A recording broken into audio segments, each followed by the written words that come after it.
Gubernur Sumatera Barat Mahyildi Ansarullah meresmikan 10 jenis sarana pelayanan di Masjid Jami' Nurul Huda. 10 pelayanan yang diresmikan, di antaranya gedung MDTA, pelayanan masjid buka 24 jam. Seberapa besar pengaruh dan cintanya yang dia berikan dalam memakmurkan rumah-rumah Allah yang ada di muka bumi ini.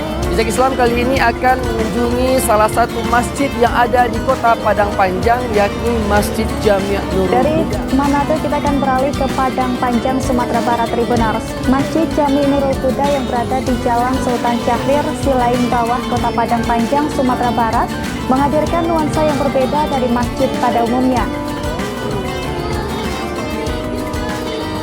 Jika lelah, mampir dan menginaplah di masjid ini. Masjid Jami' Nurul Huda, Silaing Bawah, Padang Panjang Barat, jadi buah bibir bagi jemaah. Bukan karena bentuknya yang megah, bukan lantaran tampilannya yang mewah, bukan karena itu. Karena masjid ini jauh dari tampilan megah apalagi mewah. Tapi masjid ini sungguh wah dalam menjadikan masjid sebagai pusat kegiatan umat, wah dalam memberikan pelayanan untuk musafir yang lewat. We came in the morning, so they're inviting and look after, talking, very friendly and very brother relations, like free coffees and everything. Di sini, di masjid yang bangunannya biasa saja ini, ada banyak fasilitas dan layanan yang diberi. Salah satunya, tempat menginap bagi para musafir yang melintasi kota Padang Panjang untuk menuju daerah tujuan. Biasanya Sabtu, Minggu, atau hari libur, ada banyak pengendara yang singgah dan menginap di sini. Terlebih saat musim liburan atau tatkala mudik lebaran, mereka menjadikan masjid ini sebagai tempat peristirahatan. Bahwa masjid ini cikal bakalnya dari tahun 1960-an. Dari masa ke masa sampailah 2021 kami diamanahkan menjadi pengurus Masjid Jami' Nurul Huda. Maka ketika itu dilaunchinglah 10 pelayanan kegiatan di Masjid Jami' Nurul Huda. Mulai dari mengusung masjid 24 jam, kemudian merambah ketika itu untuk adanya ada ukhuwah. Ya, maka dibuatlah Palanta Ukhuwah, di mana duduk baik jamaah baik musafir ya duduk di sana dan ada komunikasi, disediakanlah minuman gratis, teh gratis, kopi gratis dan yang lainnya.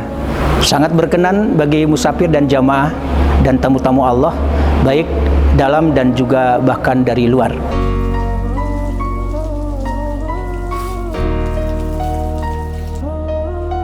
Kami buka 24 jam dengan konsep kami ingin membantu tamu-tamu Allah, baik jamaah sekitar, kemudian juga musafir, di mana mereka ingin rehat, ingin istirahat, maka dibukalah penginapan.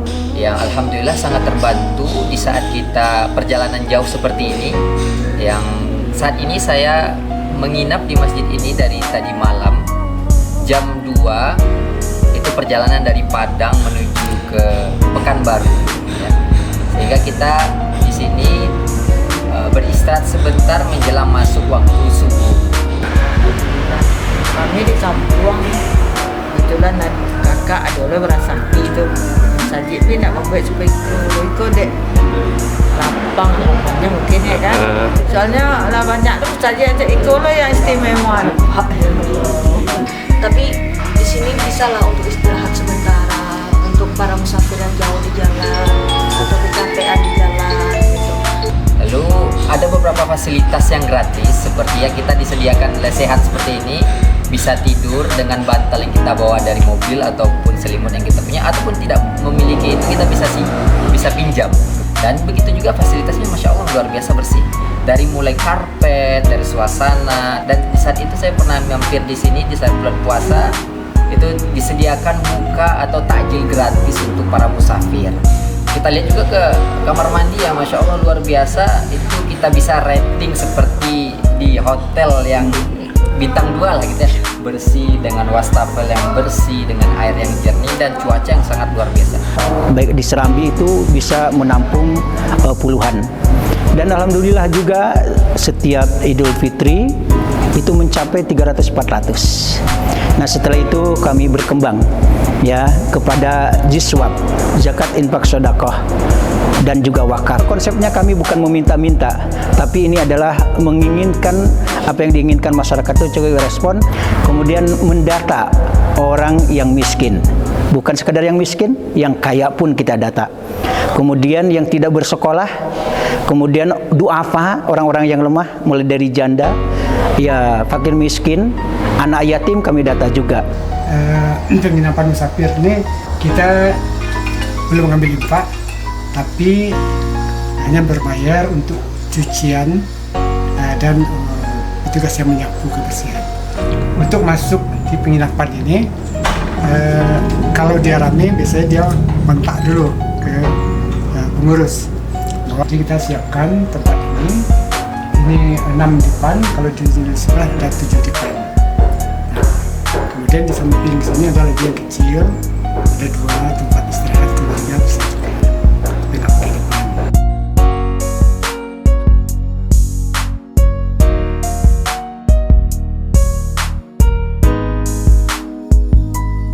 Maka menguatkan apa yang kita niatkan dan pelayanan ramah musafir, ramah duafa, ramah anak, ramah remaja, ramah lansia, dan ada ramah disabilitas. Dan konsep ini kami usung, ternyata mendapatkan respon dari netizen yang sangat luar biasa. Ini begitu banyak dikunjungi oleh para masyarakat yang dalam perjalanan dari Padang, dari Jakarta, di Bukit Tinggi atau sebaliknya. Kenapa? Karena di sini ada banyak fasilitas lain yang disiapkan. Di antaranya adalah ini meja-meja ini, ya, palanta ini, maka untuk ya masyarakat juga bisa minum kopi, bisa minum teh, bisa minum banyak hal yang di sini. Mereka juga bisa rehat di sini untuk melepas kepenatan dalam perjalanan jauh misalnya.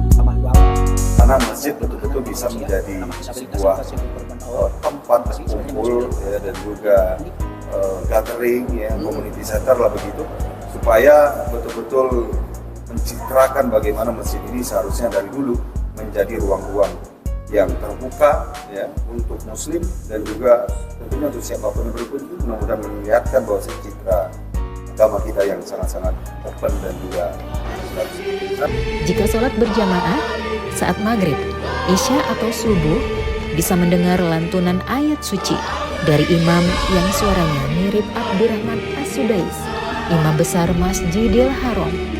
Tak percaya? Singgahlah ke masjid ini. Jika dari rantau, lelah di jalan, menginaplah dulu di sini. Nikmati fasilitas yang disediakan, karena pengurusnya melayani musafir sepenuh hati.